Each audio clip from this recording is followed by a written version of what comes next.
ఇవి మనం గమనించిన విషయాలు. వీటితో పాటే ఫోకస్డ్‌గా, కన్సిస్టెంట్‌గా షెడ్యూలు.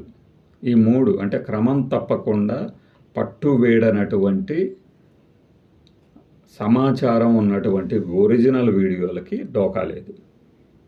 అయినా కూడా ఏంటంటే ఇప్పుడు ముందు మనం చెప్పాం రిపిటేటివ్‌నెస్, అలానే రీయూజ్ కంటెంట్, లో value content, duplication of the videos. అంటే ఏఐని వాడి కానీ లేదంటే ఏదన్నా సిస్టమ్ జనరేటెడ్ ఫైల్స్ వీడియోస్లా కానీ అన్నా కూడా యూట్యూబ్ రెవెన్యూ జనరేట్ చేయదు.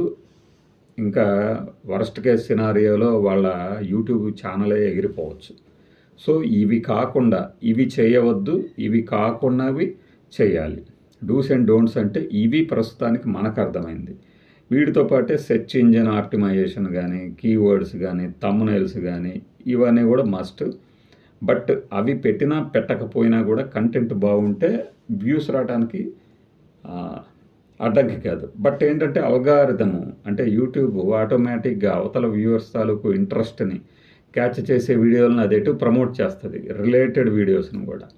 సో ఇమ్మీడియట్గా మొదటి 15 సెకండ్లోనే ఆడియన్స్ రిటెన్షన్ని, ఆడియన్స్ ఇంట్రెస్ట్ని మనం అట్రాక్ట్ చేస్తున్నామా లేదా అన్నప్పుడు మాత్రం ఈ మస్ట్. అందుకనే అంటే మనం ఫాలో అవుతున్నామా లేదా అనేది పక్కన పెడితే మన వీడియోల్లో మొదటి 2-3 సెకండ్లోనే అసలు విషయంలోకి దిగిపోతాం.